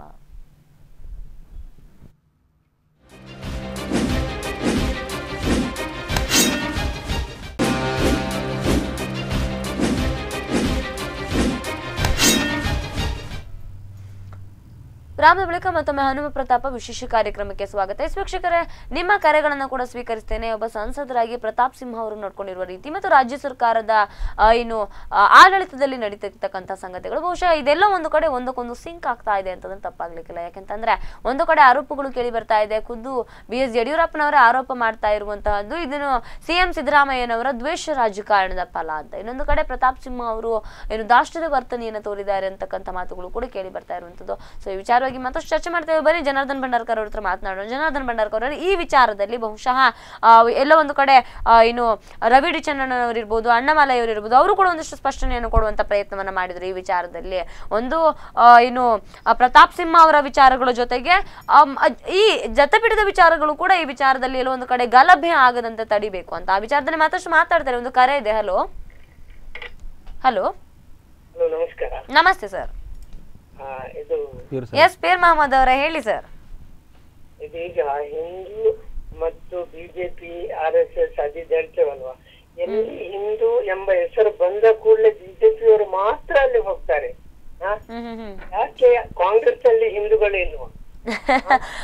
ಪೀರ್ ಮಹಮ್ಮದ್ ಅವ್ರು ಕೇಳುವಂತ ಪ್ರಶ್ನೆ ಅಂತ ಇದು ಆಶ್ಚರ್ಯ ಆಗ್ತಾ ಇರುವಂತದ್ದು. ಜನಾರ್ದನ್ ಭಂಡಾರ್ಕರ್ ಅವರು, ನೀವೇನ್ ಹೇಳ್ತೀರಾ? ಮುಸಲ್ಮಾನರಿಂದ ಕ್ರಿಶ್ಚಿಯರಿಂದ ಕಾಂಗ್ರೆಸ್ ನಡೆಯುವುದಿಲ್ಲ. ಮುಕ್ಕಾಲುವಾಸಿ ಹಿಂದೂಗಳು ಕಾಂಗ್ರೆಸ್ ನಲ್ಲಿ ಇದ್ದಾರೆ. ಆಗ ಅವರು ಆ ಧರ್ಮಗಳ ಆಚರಣೆಯಲ್ಲಿ ಅವರು ಇಲ್ಲವ? ಹಿಂದೂಗಳು ಎಂದ ಕೂಡಲೇ ಬಿಜೆಪಿಯವರಾಗ್ಲಿ RSS ಆಗ್ಲಿ ರಾಮಸೇನೆ ಆಗ್ಲಿ ಇವರೇ ಹೋಗ್ತಾರಲ್ವಾ? ಇವರ ಉದ್ದೇಶ ಏನು? ಧರ್ಮಕ್ಕೋಸ್ಕರವೇ ನಾವೇ ಒಟ್ಟಾಗಿ ಹೋಗ್ಬೇಕಂತ ಹೇಳಿ ಉಂಟಾ? ಅಂದ್ರೆ ನಿಮ್ಮ ಪ್ರಶ್ನೆ ನನಗೆ ಅರ್ಥ ಆಗ್ಲಿಲ್ಲ. ಕಾಂಗ್ರೆಸ್ ನಲ್ಲಿರುವ ಹಿಂದೂಗಳು ಹೋಗ್ತಾ ಇಲ್ಲ ಅಂತ ಪ್ರಶ್ನಿಸ್ತಾ ಇದ್ದೀರಾ ಅಥವಾ ಬಿಜೆಪಿ ಅವ್ರು ಮಾತ್ರ ಹಿಂದುತ್ವವನ್ನು ಗುತ್ತಿಗೆ ತಗೊಂಡಿದ್ದಾರೆ ಅನ್ನುವಂತ ಪ್ರಶ್ನೆ ಕೇಳ್ತಾ ಇದ್ರೆ ಹೇಗೆ? ಇವರು ಹೋಗ್ತಾ ಇಲ್ಲ, ಅದರ ಪ್ರಯೋಜನವನ್ನು ಅವರು ತೆಗೆದುಕೊಂಡು ಆ ಕೆಲಸವನ್ನು ಹಾಳು ಮಾಡ್ತಾ ಇದ್ದಾರೆ. ಇವರು ಹೋಗ್ತಿಲ್ಲ, ಆದ್ದರಿಂದ ಅವರು ಆ ಪ್ರಯೋಜನ ತಗೊಳ್ತಾರೆ. ಪೀರ್ ಸಾಹೇಬ್ರೆ, ಹೇಳಿ. ರಾಷ್ಟ್ರೀಯ ಸ್ವಯಂ ಸೇವಕ ಸಂಘದವರ ಹಿಂದುತ್ವ ನಮ್ಮದಲ್ಲ. ನೋಡಿ, ಯಾವ ಸಂಘವನ್ನು ಹೇಳುದಿಲ್ಲ ನಾನು. ನಿಮ್ಗೆ ಹೇಳಿದ್ದು ನಾವು ಹೋಗ್ಲಿಕ್ಕೆ ಅದಕ್ಕೆ ಆಗುದಿಲ್ಲ. ಅದೇ ಹಿಂದೂಗಳಿದ್ದೀರಿ. ಭಾರತದಲ್ಲಿ ಬಹುಸಂಖ್ಯಾತ ಹಿಂದೂಗಳು ನೀವು ಒಂದು ಆಚರಣೆ ಮಾಡುವಾಗ ಎಲ್ಲರೂ ಒಟ್ಟಾಗಿ ಆಚರಣೆ ಮಾಡ್ತೀರಾ ಇಲ್ವಾ? ಅಯ್ಯೋ, ನಾವು ದೇವಸ್ಥಾನಗಳಿಗೆ ಹೋಗ್ತೇವೆ, ನಾವು ಕೂಡ ದೇವರನ್ನು ನಂಬ್ತೇವೆ. ಅದು ನಮ್ಮ ಮನೆಯಲ್ಲಿ ಇರ್ತದೆ. ನನ್ನ ಮನೆಗೆ ಬಂದಾಗ ನಾನು ತೋರಿಸ್ತೇನೆ ನಾನು ಯಾವ ರೀತಿ, ಅದು ನನಗೆ ಬೇಕಾದ ನಾನು ಮಾಡೋದು. ಅದು ನನಗೆ ನಾನೇನು ಅದನ್ನು ಪ್ರದರ್ಶನ ಮಾಡ್ಲಿಕ್ಕೆಲ್ಲ, ನಾನು ನನಗೋಸ್ಕರ ಮಾಡೋದು. ದೇವರ ಹತ್ರ ಬೇಡೋದು ಏಕೆ? ನೀವು ಕೂಡ ಅಲ್ಲಾಹನ ಹತ್ರ ಬೇಡ್ತೀರಿ, ನಿಮ್ಗೋಸ್ಕರ ನೀವು ಬೇಡ್ತೀರಿ. ಯಾರು ಕ್ರಿಶ್ಚಿಯನ್ ಚರ್ಚಿಗೆ ಹೋಗಿ ಬೇಡ್ತಾರೆ ಅವರಿಗೋಸ್ಕರ ಬೇಡ್ತಾರೆ. ನಾನು ಕೂಡ ನನ್ನ ದೇವರ ಹತ್ರ ನಾನು ಮನೆಯಲ್ಲಿ ನಾನು ಬೇಡ್ತೇನೆ. ದೇವರಿಗೆ ಯಾವಾಗಲೂ ಕೈ ಮುಗಿತೇನೆ. ನನಗೆ ಯಥಾನುಶಕ್ತಿ ಏನು ಪೂಜೆ ಪುರಸ್ಕಾರಗಳನ್ನು ನಾನು ಮಾಡ್ತೇನೆ. ನಾವು ಕೂಡ ಹಿಂದೂ, ಕೇವಲ ಬಿಜೆಪಿಯವರು ಮಾತ್ರ ಹಿಂದೂ ಅಲ್ಲ, ಕಾಂಗ್ರೆಸ್ ಅಲ್ಲಿ ಕೂಡ ಬೇಕಾದಷ್ಟು ಹಿಂದೂಗಳಿದ್ದಾರೆ. ಅದನ್ನು ಹೇಳಿಕ್ಕೆ ಇಷ್ಟಪಡ್ತಾ ಇದ್ದೇನೆ. ಕಾಂಗ್ರೆಸ್ನವ್ರು ಹೋಗೋದಿಲ್ಲ, ಹಾಗೆಲ್ಲ ನಾನು ಹೇಳಿದೆ ಅಲ್ಲ, ಕಾಂಗ್ರೆಸ್ನವ್ರು ಹೋಗೋದಿಲ್ಲ ಅನ್ನೋ ಪ್ರಶ್ನೆ ಪೀರ್ ಮೊಹಮ್ಮದ್ ಅವರದ್ದು. ನೋಡಿ, ಒಂದು ನಿಮಿಷ. ಹೇಳಿ ಸರ್. ಬೆಳಿಗ್ಗೆ ಪ್ರತಾಪ್ ಸಿಂಹರದ್ದು ನಿನ್ನೆಯನ್ನ ಒಂದು ಅವರು ಹೇಳಿದಂತ ಮಾತು ಕೇಳಿದೆ. ಅವರಿಗೆ ಗಲಾಟೆ ಮಾಡಲು ಮಾರ್ಗದರ್ಶನ ಕೊಟ್ಟವರು ಅಮಿತ್ ಶಾ ಅಂತ. ಅವರು ಅಲ್ಲಿಂದ ಕೂತು ಗಲಾಟೆ ಮಾಡಿದ್ರು. ಈ ಪ್ರತಾಪ್ ಸಿಂಹ ಕರ್ನಾಟಕದ ಒಬ್ಬ MP, ಅವರಿಗೆ ಕರ್ನಾಟಕದ ಮನೋಪಾಲಿಯನ್ನು ಪಾಲಿಸಬೇಕು. ನಾವು ಕರ್ನಾಟಕದ ಜನರೊಟ್ಟಿಗೆ ಹಿಂದೂಗಳಿಂದ ಜಾಸ್ತಿಯಾಗಿ ನಾವು ಇವರೊಟ್ಟಿಗೆ ಬೆರೀಬೇಕು ಅಂತೇಳಿ ಅವರಿಗೆ ಮನಸ್ಸಿಲ್ವಾ? ಅವ್ರು ಯಾಕೆ ಅವ್ರು ಹೇಳಿದ ಮಾತನ್ನೇ ಕೇಳ್ತಾರೆ? ನಿಜವಾಗಿ ಉತ್ತರ ಭಾರತದಲ್ಲಿ ನಡೆಯುವ ಹಲವಾರು ಗಲಾಟೆಗಳು ಅದು ಒಂದು ರೀತಿಯಲ್ಲಿ ಕೆಲವು ಸಲ ಅವರಿಗೆ ಫೇವರ್ ಆಗ್ತದೆ, ಕೆಲವು ಆದರೆ ನಿಜವಾಗಿ ಹೇಳ್ತೇನೆ, ಕರ್ನಾಟಕದಲ್ಲಿ ಅಂತ ಯಾವ ಗಲಾಟೆಗೂ ಬೆಲೆ ಕೊಡುವುದಿಲ್ಲ ಜನರು. ಇದನ್ನು ಬೇಳೆ ಬೇಯಿಸ್ಲಿಕ್ಕೋಸ್ಕರ ಈಗ ನೋಡಿ, ಕಾಂಗ್ರೆಸ್ ಅಧಿಕಾರದಲ್ಲಿ ಉಂಟು, ಅವರು ಗಲಾಟೆ ಮಾಡ್ತಾರೆ, ಅವ್ರು ಬಾಯಿ ಬಿಟ್ಟು ಹೇಳ್ತಾರೆ ನಾಳೆ ಈ ಗಲಾಟೆ ಆಗುದಿಲ್ಲ ಅಂತ. ಯಾಕಂತ ಹೇಳಿದ್ರೆ ಈಗವೇ ಅವರು ಗಲಾಟೆ ಮಾಡಿ ಮುಗಿಸ್ತಾರೆ, ನಾಳೆ ಇದು ಆಗ್ಬಾರ್ದು ಅಂತ ಹೇಳಿ ಅವರ ಮನಸ್ಸಲ್ಲಿ ಉಂಟು. ಇಂಥದ್ದನ್ನು ಬಿಟ್ಟು ಬರೇ ಕಾಂಗ್ರೆಸ್ ಬಿಜೆಪಿಯನ್ನು ಮಾತ್ರ ರಾಜಕೀಯಕ್ಕೆ ಉಪಯೋಗಿಸಿ ಹಿಂದೂ ಧರ್ಮ ಆಗ್ಲಿ ಯಾವ ಧರ್ಮ ಆಗ್ಲಿ ಸಪರೇಟ್ ಇಡಿ. ನೋಡಿ, ಮೊನ್ನೆ ಆ ಧರ್ಮ ಸಂಸದಾಯ್ತು, ನಿಜವಾಗಿ ಮೆಚ್ಚುಗೆಯ ವಿಷಯ. ಯಾವುದೇ ಒಬ್ಬ ರಾಜಕೀಯ ವ್ಯಕ್ತಿ ಅಲ್ಲಿ ಬರ್ಲಿಲ್ಲ, ಯಾರೇ ಬರ್ಲಿಲ್ಲ, UP ಆಗ್ಲಿ ಅವರಾಗ್ಲಿ ಯಾರು. ಯಾಕೆ? ಅವ್ರು ಬಂದ ಕೂಡಲೇ ಇಂಥ ವಿಷಯಗಳನ್ನು ಮಾತಾಡ್ಲಿಕ್ಕೆ ಅವರಲ್ಲಿ ಆಗುದಿಲ್ಲ. ಅವರೊಂದು ಜವಾಬ್ದಾರಿಯುತ ಸ್ಥಾನದಲ್ಲಿ ಇದ್ದಾರೆ. ನೋಡಿ, ಡಿಸೆಂಬರ್ ಬರುವಾಗ ಯಾಕೆ ರಾಮ ಜನ್ಮಭೂಮಿ ನಾವು ಯಾಕೆ ಅದನ್ನು ಮರ್ತು ಬಿಡ್ತೇವೆ? ಡಿಸೆಂಬರ್ ಬರ್ತದೆ ಅಂತ ಹೇಳಿದ ಕೂಡಲೇ ಅದು ಅಲ್ಲಿಂಟು ಇದು ಇಲ್ಲುಂಟು. ನಿಜವಾಗಿ ಹೇಳ್ತೇನೆ, ಇಂಡಿಯಾದ ಸರ್ವ ಜನ ಕಟ್ಟಿ ಅಂತ ಹೇಳಿ ಮಾಡಿದ್ರು, ಅದನ್ನು ಯಾರು ಕಟ್ಲಿಕ್ಕೆ ಹೋಗುದಿಲ್ಲ. ಯಾಕಂತ ಹೇಳಿದ್ರೆ ಅದು ಒಂದು ಜೀವಂತ ರಾಜಕೀಯ ಒತ್ತಾಗಿ ಇರ್ಬೇಕಾಗ್ತದೆ. ಇದು ಅವರ ಬಿಜೆಪಿಯವರ ಆಸೆ, ಹಾಗೆ ಕಾಂಗ್ರೆಸ್ ಅವರ ಆಸೆ ಇದೆ. ಎಲ್ಲ ಒಂದು ಕಡೆ ಧರ್ಮವೇ ಇಲ್ಲಿ ರಾಜಕೀಯ ಪಕ್ಷಗಳ ಆಧಾರ ಸ್ತಂಭ ಆಗಿದೆ ಅಂತ ಹೇಳ್ತೀರಾ ಪೀರ್ ಮೊಹಮ್ಮದ್ ಅವರೇ? ಮಾತ್ರ ರಾಜಕೀಯ ಮಾಡ್ತಾರೆ ಅಂತ ಹೇಳಿ ಇಲ್ಲ. ಪೀರ್ ಸಾಹೇಬ್ರೆ, ಹೊರಗೆ ಬಂದ್ರೆ ರಾಜಕೀಯ ಪೀರ್ ಸಾಹೇಬ್ರೆ, ರಾಜಕೀಯ ಯಾವಾಗಲೂ ಧರ್ಮದ ಹೊರಗಿರ್ಬೇಕು. ಧರ್ಮವನ್ನು ನೋಡ್ಲಿಕ್ಕೆ ಹೇಗೂ ನಿಮ್ಮಲ್ಲಿ ಗುರುಗಳಿದ್ದಾರೆ, ಮುಲ್ಲಾಗಳಿದ್ದಾಗೆ, ಕ್ರಿಶ್ಚಿಯನ್ನಲ್ಲಿ ಪಾದ್ರಿಗಳು ಇದ್ದ ಹಾಗೆ ನಮ್ಮಲ್ಲಿ ಕೂಡ ಸ್ವಾಮೀಜಿಗಳಿದ್ದಾರೆ. ಅವರ ಒಂದು ಏನು ಮಾರ್ಗದರ್ಶನದಲ್ಲಿ ನಾವು ನಡೀತೇವೆ, ಖಂಡಿತ ನಡೀತೇವೆ. ಯಾರು ಅದನ್ನ ಹೀಗೆ ಆಗ್ಬೇಕಂತ ಡಿಕ್ಟೇಟ್ ಮಾಡುವಾಗಿಲ್ಲ. ಆದ್ರಿಂದ ಧರ್ಮ ಹಾಗೂ ರಾಜಕೀಯದಲ್ಲಿ ಯಾವಾಗ ಬೆರೀತು ಆಗ ಹೋಯ್ತು. ಅದು ನೀವು ಹೇಳಿ ಅಲ್ಲ, ನೀವಾದ್ರೆ ಇದು ಹೇಳಿ, ಭಾರತದ ಜಾತ್ಯತೀತ ಸಂವಿಧಾನವ ಅಥವಾ ಒಂದು ಧರ್ಮಕ್ಕೆ ಸಂಬಂಧಪಟ್ಟ ಸಂವಿಧಾನ ಅಂತ ನೀವು ಹೇಳಿ. ಆದ್ದರಿಂದಲೇ ರಾಜಕೀಯವನ್ನು ಎಲ್ಲ ಜಾತಿಗಳಿಂದ ಹೊರಗಿಡಿ. ಈ ಸಂವಿಧಾನ ಯಾಕೆ ಮಾಡಿದ್ದಾರೆ? ಅದು ಯಾಕೆ ಜಾತಿಯಲ್ಲಿ ರಾಜಕೀಯ ಇದು ಮಾಡಲಿಲ್ಲ? ಸಂವಿಧಾನವನ್ನು ಫಾಲೋ ಮಾಡಿ, ಯಾರೇ ಆಗಲಿ ಬರೀ ಸಂವಿಧಾನಯುಕ್ತ ರಾಜಕೀಯವನ್ನಾಗಿ ಮಾಡಿ. ಎಸ್ ಪೀರ್ ಮೊಹಮ್ಮದ್ ಇಲ್ಲಿ ಮತ್ತೊಂದು ಪ್ರಶ್ನೆ ಹುಟ್ಟುಕೊಳ್ಳುವಂತಹದ್ದು, ಪ್ರತಾಪ್ ಸಿಂಹ ಅವರು ಒಬ್ಬ ಸಂಸದ ಆಗಿ ಅವ್ರು ನಡ್ಕೊಂಡಿರ್ತಕ್ಕಂತಹ ರೀತಿ ಎಷ್ಟರ ಮಟ್ಟಿಗೆ ಸರಿ ಅನ್ನುವ ಪ್ರಶ್ನೆ ಈಗ ಹುಟ್ಟಿಕೊಂಡಿದೆ. ನಿಮ್ಮ ರಾಮಸಿ ಯಾರು ಇವರಿದ್ದಾರೆ, ಅವರು ಮಂಗಳೂರಿನಲ್ಲಿ ಹೇಳಿಕೆ ನೀಡಿದ್ರು, ನಿಮಗೆ ಜಗತ್ತಿನ ಹೇಳಿಕೆ. ಯಾಕೆ ಅವರ ಮಾತನ್ನು ಮೋದಿಯು ನಂಬುದಿಲ್ಲ, ಯಾರು ಮಾಡುದಿಲ್ಲ. ಆದ್ರೆ ಇವರು ನಾನು ಹೇಳಿದೆ ಅಂದರೆ ಮಂಗಳೂರಿನಲ್ಲಿ ಜನರಿಗೆ ಅಷ್ಟೇ. ನಿಜವಾಗಿ ಇಷ್ಟು ಹಿಂದುತ್ವದ ಪ್ರಶ್ನೆ ಮೋದಿ ಅವರಲ್ಲಿ ಇದ್ರೆ ನೋಟು ಬ್ಯಾನ್ ಮಾಡಿದ ರೀತಿಯೇ ಅವರು ಯಾರ ಮಾತು ಕೇಳಿದೆ? ಅಲ್ಲಿ ಉತ್ತರ ಪ್ರದೇಶ ಮುಖ್ಯಮಂತ್ರಿ ಅವರು ನಿಜವಾಗಿ ರಾಮ ಮಂದಿರವೇ ಆಗ್ಬೇಕು ದೇಶದಲ್ಲಿ, ಉದ್ಧಾರ ಆಗುದು ಬೇಡ, ಯಾವ್ದು ಆಗುದು ಬೇಡ ಅಂತ ಹೇಳಿದ್ರೆ 10 ದಿವಸದಲ್ಲಿ ಆಗ್ತದೆ ಕೆಲಸ ಅವರ ಕೆಲಸ ಮಾಡ್ಲಿಕ್ಕೆ. ಎಸ್, ಅದೀಗ ಕೋರ್ಟ್ ನಲ್ಲಿ ಇದೆಯಲ್ಲ ಪೀರ್ ಮೊಹಮ್ಮದ್ ಅವರೇ, ಸೊ ಆ ವಿಚಾರವಾಗಿ ಕೂಡ ಒಂದಷ್ಟು ಹಿನ್ನಡೆ ಆಗಿದೆ ಅಂತ. ಏನಿದ್ರು ಅಧಿಕಾರದಲ್ಲಿ ಇದ್ದವರು ಅವರಿಗೆ ಜಾಗೃತಿ ಉಂಟು ನೋಡಿ. ಮನೆ ಯಜಮಾನ ಮನೆಗೆ ಬಂದ ಅತಿಥಿಯನ್ನು ಏನ್ ಹೇಳಿಕ್ಕಾಗುದಿಲ್ಲ, ಅವ್ರು ನೋಡ್ಬೇಕಾಗ್ತದೆ. ಅವ್ರ ಮನೆ ಯಜಮಾನ ಯಾರಾದ್ರೂ ಹೊರಗಿಂದ ಬಂದು ಅವರಿಗೆ ಹೇಳ್ಬೋದು, ಅದು ಲೆಕ್ಕಕ್ಕೆ ಬರುವುದಿಲ್ಲ. ಇದೇ ರೀತಿಯಾಗಿದೆ ಈಗ RSS ಅವರು ಅವರು ಇವರು ರಾಮ ಮಂದಿರದ ಬಗ್ಗೆ ಹೇಳುವ ಮಾತುಗಳು. ಯಜಮಾನ ಹೇಳಲಿಕ್ಕೆ ತಯಾರಿಲ್ಲ. ಯಜಮಾನನಿಗೆ ಗೊತ್ತುಂಟು ಅದು ಮಾಡಿದ್ರೆ ಎಷ್ಟು ತೊಂದರೆ ಉಂಟಂತೇಳಿ ಅವರ ಮನದಲ್ಲಿ ಗೊತ್ತುಂಟು ಅವರಿಗೆ. ಎಸ್, ಆದ್ರೆ ಪೀರ್ ಮೊಹಮ್ಮದ್ ಅವರೇ, ಎಲ್ಲ ಒಂದ್ ಕಡೆ ಉತ್ತರ ಪ್ರದೇಶದಲ್ಲಿ ರಾಮ ಜನ್ಮಭೂಮಿ ವಿವಾದ ಹೇಗಿದೆಯೋ, ಕರ್ನಾಟಕದಲ್ಲಿ ಚಿಕ್ಕಮಗಳೂರಿನ ದತ್ತಪೀಠ ವರ್ಸಸ್ ಬಾಬಾ ಬುಡನ್ಗಿರಿಯ ವಿವಾದ ಇದೆ ಅಂತ ನಂಬಿಕೆ ಇರುವಂತದ್ದು. ಬಹುಶಃ ಈ ವಿಚಾರದಲ್ಲಿ ಏನ್ ಹೇಳ್ತೀರಾ? ಇದು ಎಲ್ಲಾ ಕಡೆಯಲ್ಲಿ ಒಂದೊಂದು ಕಡೆ ಇರುವಾಗ, ಮುಸಲಿಮ್ನಂತ ಜನರಿರುವಾಗ ಆಟೋಮೆಟಿಕಲಿ ಎದ್ದು ಬರ್ತದೆ. ಅವರು ಬಾಯಿಗೆ ಬಂದಾಗ ಹೇಳ್ತಾರೆ ನೋಡಿ. ಮೊನ್ನೆ ಟಿಪ್ಪುನ ವಿಷಯದಲ್ಲಿ ಓಕೆ, ಹೇಳಿ ಸರ್. ಟಿಪ್ಪುನ ವಿಷಯ ಬಂದಾಗ ಇವರು ನಮ್ಮ ಈಗಿನ ಮಿನಿಸ್ಟರ್ ಆದ್ರಲ್ವಾ ಕರ್ನಾಟಕದ, ಎಸ್, ಅನಂತ್ ಕುಮಾರ್ ಹೆಗ್ಡೆ ಅವರು. ಅನಂತ್ ಕುಮಾರ್ ಹೆಗ್ಡೆ ಅವರು ಅವರು ಹೇಳಿದ್ರು ಟಿಪ್ಪು ಅಂತವ ಇಂಥವ ಎಲ್ಲಿ. ಇವರು ನೋಡಿ, ಭಾರತದ ಪ್ರಜಾಪ್ರಭುತ್ವ ರಾಷ್ಟ್ರದಲ್ಲಿ ಹುಟ್ಟಿ ಒಂದು MP ಆಗಿ ಇದರಲ್ಲಿ ಪಾರ್ಲಿಮೆಂಟ್ ನಲ್ಲಿ ಸಂವಿಧಾನ ಪೂರ್ವಕವಾಗಿ ಓಟ್ ತೆಕ್ಕೊಂಡು ಬಂದಿಲ್ಲಿ ಹೇಳಿದ್ರು ಹಿಂದೂಗಳು ಇರಬಾರ್ದು, ಮುಸಲ್ಮಾನರು ಇರಬಾರ್ದು, ಮುಸಲ್ಮಾನರು ಇಲ್ಲದ ಕರ್ನಾಟಕವನ್ನು ಮಾಡ್ಬೇಕಂತ. ಹಾಗಾದ್ರೆ ಇವರ ಮಾತುಗಳು ಏನಾಯ್ತು? ಎಲ್ಲಿ ಹೋಯ್ತು? ಇವರು ಯಾವ ಸಂವಿಧಾನ ಪ್ರಕಾರ ಅಲ್ಲಿ ಇದು ಮಾಡಿದ್ದಾರೆ? ಎಸ್ ಎಸ್ ಎಸ್, ಬಹುಶಃ ಈ ರೀತಿಯ ವರ್ತನೆಗಳೇ ಎಲ್ಲೋ ಒಂದು ಕಡೆ ಜನರನ್ನು ಮುಜುಗರಕ್ಕೆ ಮಾಡ್ತಾ ಇದೆಯಾ ಅಂತ ನಮ್ಮ ಪ್ರಶ್ನೆ ಇರೋದು ಕೂಡ ಹಾಗೇನೆ. ಸಂಸದರುಗಳು ಈ ರೀತಿ ನಡ್ಕೊಳ್ಳುವಂತದ್ದು ಎಷ್ಟರ ಮಟ್ಟಿಗೆ ಸರಿ ಅಂತ. ಈಗ ಮೋದಿ ಮಾಡುದಿಲ್ಲ, ಯಾವುದೋ ಮುಖ್ಯ ಅಧಿಕಾರದಲ್ಲಿದ್ದವರು ಮಾಡುದಿಲ್ಲ, ಅವರ ಬೆನ್ನೆಲುಬಿಂದು ಇವರು ಕೆಲಸ ಮಾಡುದು ನೋಡಿ. ಈಗ ಇದರಿಂದ ಅವರು ನಿಜವಾಗಿ ಮುಸಲಿ ಬಿಜೆಪಿಯ ಪಕ್ಷ ವೈರಿಯಾಗಿದ್ದಾರೆ. ಯಾಕಂತ ಹೇಳಿದ್ರೆ ಎಲ್ಲಿಯಾದ್ರೂ 10ರಲ್ಲಿ 100ರಲ್ಲಿ 15 ಮುಸಲ್ಮಾನರ ಓಟು ಸಿಗಲೇಬೇಕು ಬಿಜೆಪಿ ವಿನ್ ಆಗ್ಬೇಕಾದ್ರೆ. ಎಲ್ಲವೂ ಹಿಂದೂಗಳಿಂದ ಸಾಧ್ಯವಿಲ್ಲ, ಎಲ್ಲವೂ ಮುಸಲ್ಮಾನರಿಂದ ಸಾಧ್ಯ ಇಲ್ಲ. ಅದು ಸಿಗ್ತದೆ. ಈ ಸಮಯದಲ್ಲಿ ಇಂತಹ ಮಾತುಗಳನ್ನು ಆಡಿದ್ರೆ ಅಧಿಕಾರ ಇಲ್ಲದಾಗ ಇವರು ಇಷ್ಟು, ಅಧಿಕಾರ ಬಂದಾಗ ಇವರಿಗೆ ಏನ್ ಮಾಡ್ಯಾರ ಅಂತ ಒಂದು ಪ್ರಶ್ನೆ ಚಿಹ್ನೆ ಬರ್ತದೆ. ಕೊಡುವವರು ಕೊಡುದಿಲ್ಲ. ಆದ್ರಿಂದ ಅವರು ಬಿಜೆಪಿಯ ಪಕ್ಷ ವೈರಿಯಾಗಿ ಇಂತಹ ಮಾತುಗಳನ್ನು ಮಾತಾಡ್ತಾರೆ. ಎಸ್ ಎಸ್, ಬಹುಶಃ ಎಲ್ಲ ಒಂದು ಕಡೆ ಧರ್ಮ ಅನ್ನುವಂಥದ್ದು ಒಂದು ಕಂದಕವಾಗಿ ಬೇರ್ಪಡಿಸ್ತಾ ಇದೆಯಾ ಅಂತ ರಾಜಕೀಯ ಪಕ್ಷಗಳನ್ನ. ಹಾಗಾದ್ರೆ ಹೌದು ಹೌದು. ಎಸ್, ಧನ್ಯವಾದಗಳು ಪೀರ್ ಮೊಹಮ್ಮದ್ ಅವರೇ, ನಮ್ಮ ಜೊತೆ ಬಹಳಷ್ಟು ಮಾತನಾಡಿದ್ರೆ.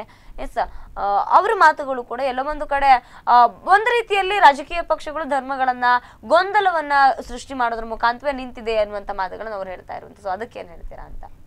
ಅದು ಇತ್ತೀಚಿನ ವರ್ಷಗಳಲ್ಲಿ ಆಗ್ತಾ ಇದೆ. ಯಾವಾಗ 1992ರಲ್ಲಿ ಬಾಬ್ರಿ ಮಸೀದಿ ಧ್ವಂಸ ಪ್ರಕರಣ ಉತ್ತರ ಪ್ರದೇಶದಲ್ಲಿ ನಡೆಯಿತು, ಅದರ ನಂತರ ಧರ್ಮ ಮತ್ತು ರಾಜಕೀಯ ಬೆರೆಸೋದು ಬಹಳ ಜಾಸ್ತಿಯಾಗಿ ಹೋಗಿದೆ.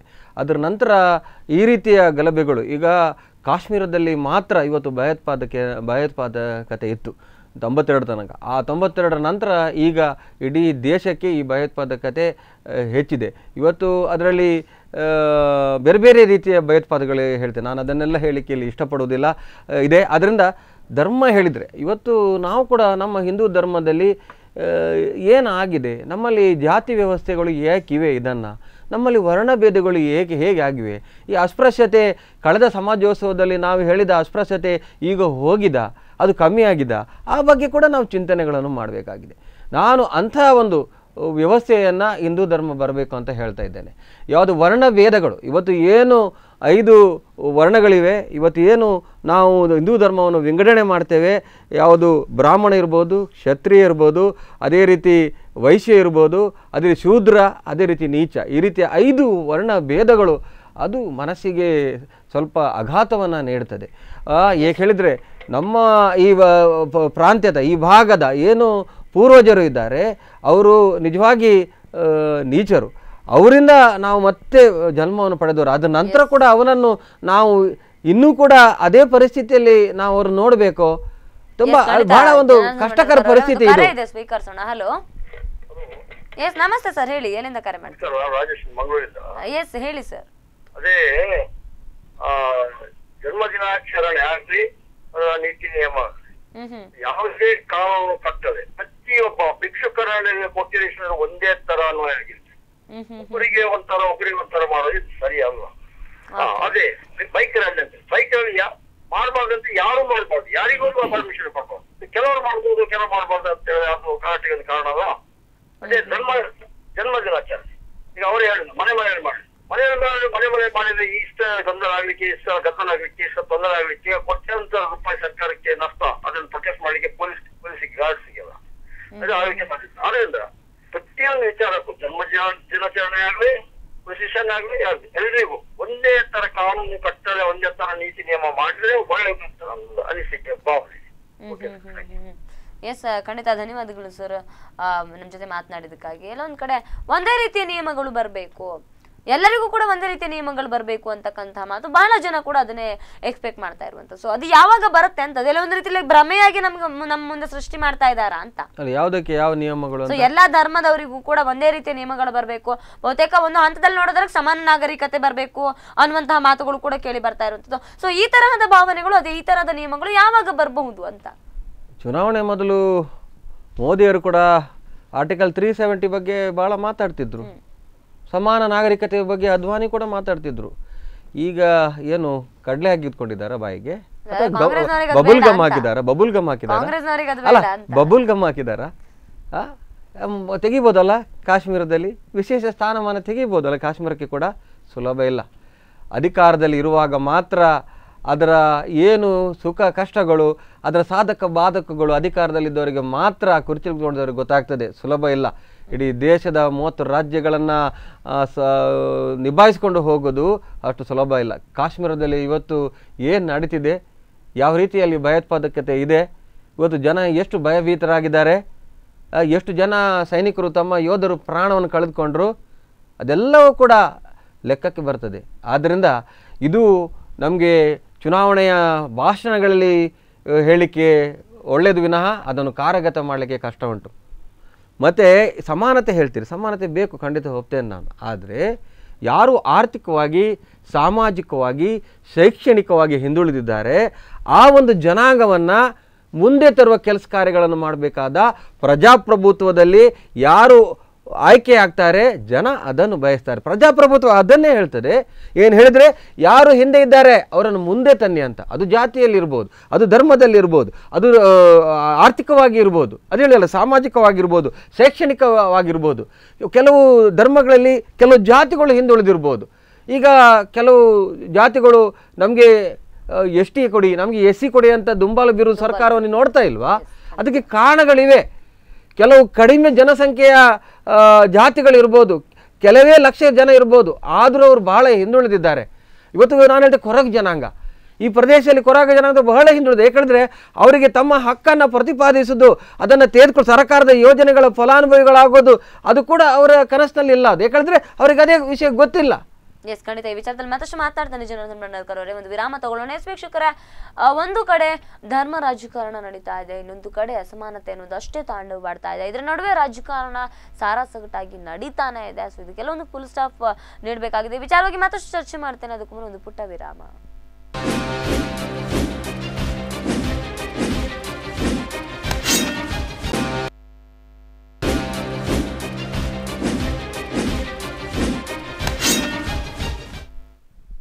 ವಿರಾಮದ ಬಳಿಕ ಮತ್ತೊಮ್ಮೆ ಹನುಮ ಪ್ರತಾಪ ವಿಶೇಷ ಕಾರ್ಯಕ್ರಮಕ್ಕೆ ಸ್ವಾಗತ. ಎಸ್ ವೀಕ್ಷಕರೇ, ಎಲ್ಲೋ ಒಂದು ಕಡೆ ಹನುಮಂತನ ಜಯಂತ್ಯೋತ್ಸವದ ಸಂದರ್ಭದಲ್ಲಿ ಮಾಲಾಧಾರಣೆಯನ್ನು ಮಾಡಿಕೊಂಡು ಪ್ರತಾಪ್ ಸಿಂಹ ಮತ್ತು ಅವರ ಕಾರ್ಯಕರ್ತರು ಹೋಗ್ತಾ ಇದ್ದಂಥ ಸಂದರ್ಭದಲ್ಲಿ ಏಕಾಏಕಿಯಾಗಿ ಪೊಲೀಸರು ಕೂಡ ಅದಕ್ಕೆ ತಡೆ ಹಾಕಿರುವಂಥದ್ದು. ಸೊ ಈ ವಿಚಾರದಲ್ಲಿ ಒಂದಷ್ಟು ಗೊಂದಲಗಳು ಹುಟ್ಟಿಕೊಂಡಿದೆ. ಅದರ ಜೊತೆಗೆ ಪ್ರತಾಪ್ ಸಿಂಹ ಅವರು ನಡ್ಕೊಂಡಿರುವಂಥ ರೀತಿ ಎಷ್ಟು ಮಟ್ಟಿಗೆ ಸರಿ ಅನ್ನುವಂಥ ಪ್ರಶ್ನೆಗಳು ಕೂಡ ಈಗ ಸಾರ್ವಜನಿಕ ವಲಯದಲ್ಲಿ ಹುಟ್ಟಿಕೊಂಡಿರುವಂಥದ್ದು. ಈ ವಿಚಾರವಾಗಿ ನಿಮ್ಮ ಅಭಿಪ್ರಾಯಗಳನ್ನು ಕೂಡ ಕೇಳ್ತೇನೆ. ಸ್ಕ್ರೀನ್ ಮೇಲೆ ಕಾಣಿಸ್ತಕ್ಕಂತಹ ನಂಬರ್ಗೆ ಫೋನ್ ಮಾಡಿ ನಿಮ್ಮ ಅಭಿಪ್ರಾಯಗಳನ್ನು ತಿಳಿಸಿ. ಬನ್ನಿ, ಜನಾರ್ದನ್ ಭಂಡಾರ್ಕರ್ ಅವರು ಇದ್ದಾರೆ, ಅವ್ರ ಜೊತೆ ಮಾತನಾಡೋಣ. ಬಹುಶಃ ಈ ವಿಚಾರದಲ್ಲಿ ಯಾವ ರಾಜಕಾರಣಿಗಳು ಕೂಡ ಹೊರತಲ್ಲ. ಒಂದು ಕಡೆ ಪ್ರತಾಪ್ ಸಿಂಹ ಅವರಿರ್ಬೋದು, ಈ ಹಿಂದೆ ಸಿದ್ದರಾಮಯ್ಯ ಅವರು ನಡ್ಕೊಂಡಿರ್ತಕ್ಕಂಥ ರೀತಿ ಇರಬಹುದು. ಅದಾದ ನಂತರ ಬಹಳಷ್ಟು ರಾಜಕಾರಣಿಗಳು ಈ ರೀತಿಯಲ್ಲಾಗಿದೆ. ನಮ್ಮ ಸದನಗಳಲ್ಲೇ ಎಷ್ಟೋ ಸಂದರ್ಭಗಳಲ್ಲಿ ಬಟ್ಟೆ ಹರ್ಕೊಂಡು ಕೂಡ ಇದ್ ಮಾಡಿರುವಂತದ್ದಿದೆ. ನಮ್ಮ ಪ್ರಶ್ನೆ ಇರುವಂತದ್ದು ಜನಪ್ರತಿನಿಧಿಗಳಿಗೆ ಒಂದು ರೀತಿಯ ಏನು ಸಾರ್ವಜನಿಕವಾಗಿ ವರ್ತನೆ ಮಾಡ್ತಕ್ಕಂಥ ಒಂದು ರೀತಿ ನೀತಿಗಳಿರ್ತದೆ. ಸೊ ಇದು ಇವತ್ತಿನ ರಾಜಕಾರಣಿಗಳು ಕಳ್ಕೊಳ್ತಾ ಇದ್ದಾರೆ ಆ ಮೌಲ್ಯವನ್ನ ಅಂತ. ಅದು ನಾ ಹೇಳಿದ್ದೆಲ್ಲ, ಆಗ ರಾಜಕಾರಣದಲ್ಲಿ ನಮ್ಮ ಮೌಲ್ಯವನ್ನು ಉಳಿಸ್ಕೊಳ್ಬೇಕು. ನಮ್ಮ ನೀತಿ ನಿಯಮಗಳು, ನಡತೆಗಳು, ನಮ್ಮ ತತ್ವ ಸಿದ್ಧಾಂತಗಳು, ನಮ್ಮ ಉಡುಗೆ ತೊಡುಗೆಗಳು ಕೂಡ ಇರ್ಬೋದು. ಅದು ಕೂಡ ಜನ ಅದನ್ನು ಪರಿಗಣನೆಗೆ ತೆಗೆದುಕೊಳ್ತಾರೆ. ಜನರೊಟ್ಟಿಗೆ ನಾವು ಸಾಮಾನ್ಯದಿಂದ ಸಾಮಾನ್ಯರಾಗಿದ್ದರೆ ಮಾತ್ರ ಜನ ನಮ್ಮನ್ನು ಬಯಸ್ತಾರೆ, ಇಲ್ಲಾದರೆ ಖಂಡಿತ ಆತನನ್ನು ತಿರಸ್ಕರಿಸ್ತಾರೆ. ಯಾವುದು ದುರಹಂಕಾರ ಇರ್ಬೋದು, ಅಹಂಕಾರ ಇರ್ಬೋದು, ಪ್ರತಾಪಗಳಿರ್ಬೋದು, ಕೋಪತಾಪಗಳಿರ್ಬೋದು, ಇದೆಲ್ಲ ಕ್ಷಣಿಕಮ್ಮ, ಇದೆಲ್ಲ ಕ್ಷಣಿಕ. ಇದನ್ನೆಲ್ಲ ಮೆಟ್ಟಿ ಯಾರು ನಿಂತಾನೆ ಆತನೇ ಜನಪ್ರತಿನಿಧಿ, ಆತನೇ ನಿಜವಾದ ಜನಸೇವಕ ಅಂತ ಹೇಳಿಕ್ಕೆ ಇಷ್ಟಪಡ್ತಾ ಇದ್ದೇನೆ. ಆದ್ದರಿಂದ ಪ್ರತಾಪ್ ಸಿಂಹರಿಗೂ ನಾನು ಹೇಳೋದು ಇಷ್ಟನೇ. ಆಗಲೇ ಹೇಳಿದೆ ನಾನು, ಅಂಕಣಗಾರರಾಗಿದ್ದರು, ಉತ್ತಮ, ಆದ್ದರಿಂದ ಉತ್ತಮ ವಾಗ್ಮಿ ಅಷ್ಟೇ ಅಲ್ಲ, ಶಿಕ್ಷಣವನ್ನು ಕೂಡ ಉತ್ತಮ ಪಡೆದುಕೊಂಡವರು. ಈ ರೀತಿ ಏಕೆ ಮಾಡಿದ್ರು ನನಗೂ ಕೂಡ ಗೊತ್ತಾಗ್ತಾ ಇಲ್ಲ. ಆದ್ದರಿಂದ ಇನ್ನಾದರೂ ಒಂದು ಲಕ್ಷ್ಮಣ ರೇಖೆಯನ್ನು ನಾವು ಹಾಕಿಕೊಳ್ಬೇಕು. ರಾಜಕೀಯದವರು ಇತಿಮಿತಿಯನ್ನು ಹಾಕ್ಕೊಳ್ಬೇಕು, ಪ್ರತಿನಿಧಿಗಳು, ಜನಪ್ರತಿನಿಧಿಗಳು. ಆ ಇತಿಮಿತಿಯನ್ನು ಬಿಟ್ಟು ಈ ಹಿಂದೆ ಕೂಡ ರಾಜಕಾರಣಿಗಳು, ಎಂತೆಂಥ ರಾಜಕಾರಣಿಗಳು ಇವತ್ತು ಈ ರಾಜ್ಯದಲ್ಲಿ ಇರಲಿಲ್ವಾ? ಇವತ್ತು ಕೆಂಗಲ್ ಹನುಮಂತ ಇರ್ಬೋದು, ಕೆ ಸಿ ರೆಡ್ಡಿ ಇರ್ಬೋದು, ಬಿ ಡಿ ಜತ್ತಿ ಇರ್ಬೋದು, ದೇವರಾಜ ಅರಸು ಇರ್ಬೋದು, ನಮ್ಮ ನಿಜಲಿಂಗಪ್ಪನವರು ಇರ್ಬೋದು, 1, 2 ಈ ರಾಜಕಾರಣಿಗಳೆಲ್ಲ ನಿಜವಾಗಿ ಇವರೆಲ್ಲ ಪ್ರಾತಸ್ಮರಣೀಯರು. ಇವರೆಲ್ಲ ಇದನ್ನೆಲ್ಲ ನಾವು ಏಕೆ ಇವರ ನಡೆನುಡಿಗಳನ್ನು ಏಕೆ ನಮ್ಮ ಜೀವನದಲ್ಲಿ ನಾವು ಅಳವಡಿಸ್ಕೊಳ್ಳೋದಿಲ್ಲ? ಏಕೆ ಇವರು ನಮಗೆ ಏಕೆ ಆದರ್ಶ ಏಕೆ ಆಗಬಾರ್ದು? ಇದನ್ನು ಏಕೆ ನಾವು ನೋಡ್ತಾ ಇಲ್ಲ? ಇದನ್ನು ನಾವು ಪರಿಗಣನೆಗೆ ತೆಗೆದುಕೊಳ್ಬೇಕಾಗಿದೆ. ಆಗ ಮಾತ್ರ ನಮ್ಮಲ್ಲಿ ಏನು ಸಜ್ಜನಿಕೆ ಇರ್ಬೋದು, ಪ್ರಾಮಾಣಿಕತನ ಇರ್ಬೋದು, ಅದೆಲ್ಲವೂ ಕೂಡ ಹಣಕ್ಕೆ ಸಿಗೋದಿಲ್ಲ, ವ್ಯಾಪಾರಕ್ಕೆ ಸಿಗೋದಿಲ್ಲ, ಅದಕ್ಕೇನು ಮಾರುಕಟ್ಟೆಯಲ್ಲಿ ಸಿಗೋದಿಲ್ಲ. ಅದನ್ನೆಲ್ಲ ನಮ್ಮ ಜೀವನದಲ್ಲಿ ನಮ್ಮ ರಕ್ತಗತವಾಗಿ ಅದಕ್ಕೆ ಬರ್ತದೆ. ನಾವೊಂದು ರಾಜಕಾರಣಿ ಆಗಿರುವಾಗ ನಮ್ಮ ತತ್ವ ಸಿದ್ಧಾಂತಗಳು ಇದೇ ರೀತಿ ಇರಬೇಕಂತ ನಾವು ಎಣಿಸಿದರೆ ಅದು ಸಾಯೋ ತನಕ ಅದೇ ರೀತಿ ಇರ್ಬೋದು. ಇವತ್ತು ಈ ಭಾಗದಲ್ಲಿರುವ ರಂಗನಾಥ್ ಶೆಣೆಯವರಂತ ಇರ್ಬೋದು, TFI ಅಂತ ಇರ್ಬೋದು, ಹಲವು ಜನ ಇಲ್ಲಿ ಶಾಸಕರಾಗಿ, ಇಲ್ಲಿ ಲೋಕಸಭಾ ಸದಸ್ಯರಾಗಿ ಶ್ರೀನಿವಾಸ ಮಾಲೆಯರ್ ಇರ್ಬೋದು, ಕಾರ್ನಾಡ್ ಸದಾಶಿವರಾಯರು ಇರ್ಬೋದು, ಹಲವು ನೆನಪುಗಳು ನನಗೆ ಮರುಕಳಿಸ್ತಾ ಇದೆ. ಇದೆಲ್ಲವೂ ಕೂಡ ಸಹಕಾರಿ ಧುರೀಣನಾಗಿ ಕಾರ್ನಾಡ್ ಸದಾಶಿವರಾಯರು ಮಾಡಿದ ಕೆಲಸ ಕಾರ್ಯಗಳು, ಶ್ರೀನಿವಾಸ ಮಾಲೆಯರ್ ಅವರು ಮಾಡಿದ ಕೆಲಸ ಕಾರ್ಯಗಳು ಎಲ್ಲ ತ್ಯಾಗ ಮನೋಭಾವದಿಂದ ಯಾವುದೇ ರೀತಿಯಲ್ಲಿ ಸ್ವಾರ್ಥ ಇಲ್ಲದ ಈಗ ರಾಜಕಾರಣಿಗಳಲ್ಲಿ ನಾವು ಅದನ್ನು ನೋಡಲಿಕ್ಕೆ ಆಗೋದಿಲ್ಲ. ಬೆರಳೆಣಿಕೆಯ ಜನ ಮಾತ್ರ ಈ ರೀತಿಯಲ್ಲಿ ಇರ್ತಾರೆ. ಸ್ವಾರ್ಥ ರಾಜಕಾರಣದವರು ಹಲವು ಜನ ಇರುವುದರಿಂದಲೇ ಇವತ್ತು ಈ ರೀತಿಯಲ್ಲಿ ರಾಜಕಾರಣ ಹದಗೆಡಲಿಕ್ಕೆ ಕಾರಣವಾಗಿದೆ ಅಂತ ಹೇಳಿಕ್ಕೆ ಇಷ್ಟಪಡ್ತಾ ಇದ್ದೇನೆ. ಇದು ಈ ರೀತಿ ಇರಬಾರ್ದು. ರಾಜಕೀಯದಲ್ಲಿ ಇರುವವರು ತಮ್ಮ ನೀತಿ ನಿಯಮಗಳ ಬಗ್ಗೆ ಇರ್ಬೋದು, ತಾನು ಹೀಗೆ ಇರಬೇಕೆಂಬ ಒಂದು ಏನು ಚೌಕಟ್ಟಿನಲ್ಲಿ ಆತ ಇರಬೇಕು. ಅದು ಪ್ರತಾಪ್ ಸಿಂಹ ಇರ್ಬೋದು, ಅದು ನರೇಂದ್ರ ಮೋದಿ ಇರ್ಬೋದು, ಅದು ನಾನು ಇರ್ಬೋದು, ಅದು ಸಿದ್ದರಾಮಯ್ಯ ಇರ್ಬೋದು, ಎಲ್ಲರೂ ಕೂಡ ಇದೇ ರೀತಿ ಇರಬೇಕಂತ ನಾನು ಒಂದು ನನ್ನ ಮನಸ್ಸಿನ ಭಾವನೆಗಳನ್ನು ಜನರ ಎದುರಲ್ಲಿ ನಮ್ಮ ಸುದ್ದಿವಾಹಿನಿ ಮುಖಾಂತರ, ಸ್ಪಂದನ ಸುದ್ದಿವಾಹಿನಿ ಮುಖಾಂತರ ನಾನು ಜನರ ಹತ್ರ ಹೇಳಿಕೆ ಇಷ್ಟಪಡ್ತೇನೆ. ಒಂದು ಕಡೆ ಈ ವಿಚಾರದಲ್ಲಿ ಈಗ ಬಹುಶಃ ಟಿಪ್ಪು ಜಯಂತಿಯ ವಿಚಾರ ಬಂತು, ಹನುಮ ಜಯಂತಿಯ ವಿಚಾರ ಬಂತು, ದತ್ತ ಜಯಂತಿಯ ವಿಚಾರ ಬಂತು.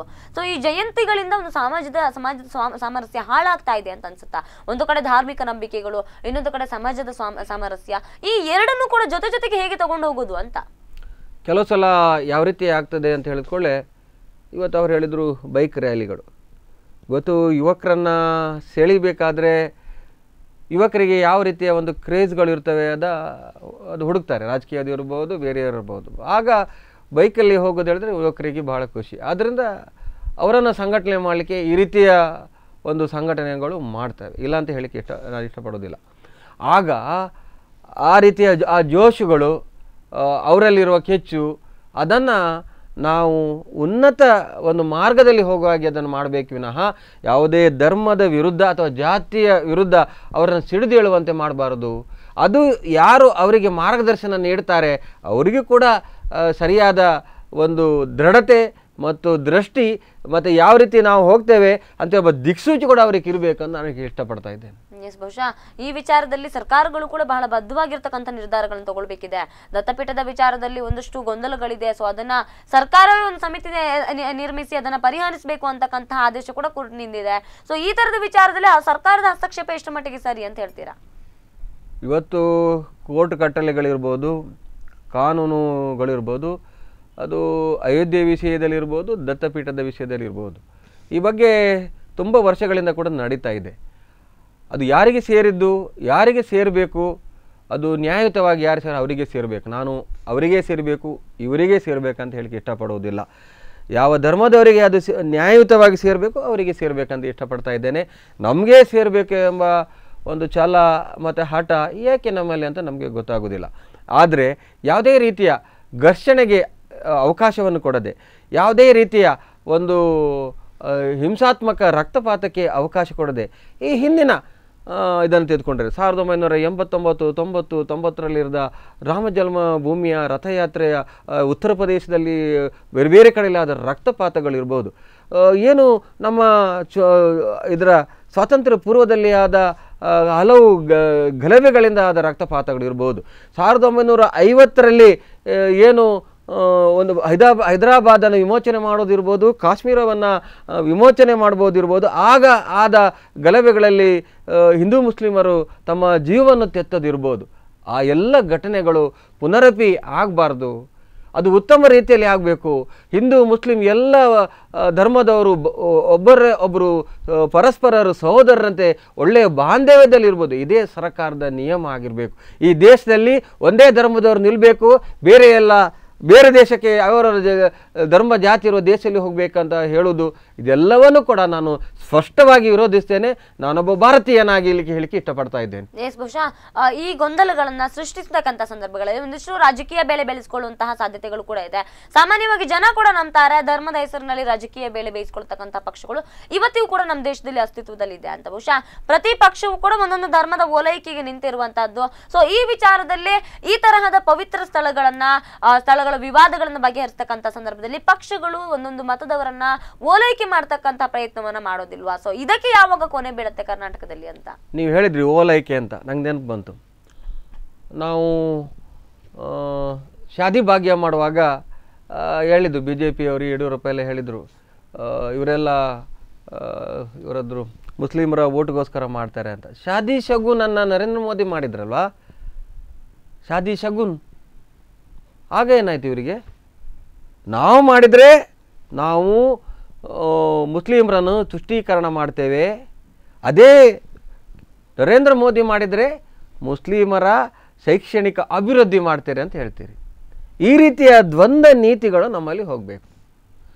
ನಾವು ಯಾವುದೇ ಒಂದು ಧರ್ಮದವರಿರ್ಬೋದು, ಜಾತಿಯವರಿರೋ ಅವರು ಹಿಂದುಳಿದವರನ್ನು ಮುಂದೆ ತರಲಿಕ್ಕೆ ಪ್ರಯತ್ನಗಳನ್ನು ಮಾಡೋದು ಪ್ರಜಾಪ್ರಭುತ್ವದಲ್ಲಿ ಇರುವ ಎಲ್ಲ ಪಕ್ಷಗಳ ಒಂದು ಪ್ರಜಾಪ್ರಭುತ್ವದಲ್ಲಿ ಅಧಿಕಾರಕ್ಕೆ ಬಂದ ಯಾರು ಕೂತ್ಕೊಳ್ತಾರೆ ಆ ಪಕ್ಷದವರ ಜವಾಬ್ದಾರಿ ಮತ್ತು ಅದು ಅವರ ಕರ್ತವ್ಯ ಕೂಡ ಆಗಿದೆ.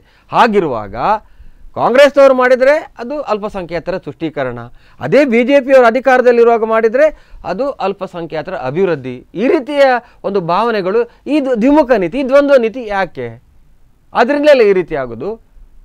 ಆದ್ದರಿಂದ ಈ ದ್ವಂದ್ವ ನೀತಿಗಳು ಇರಬಾರ್ದು, ಅದು ಕುಲ್ಲ ಇರ್ಬೋದು.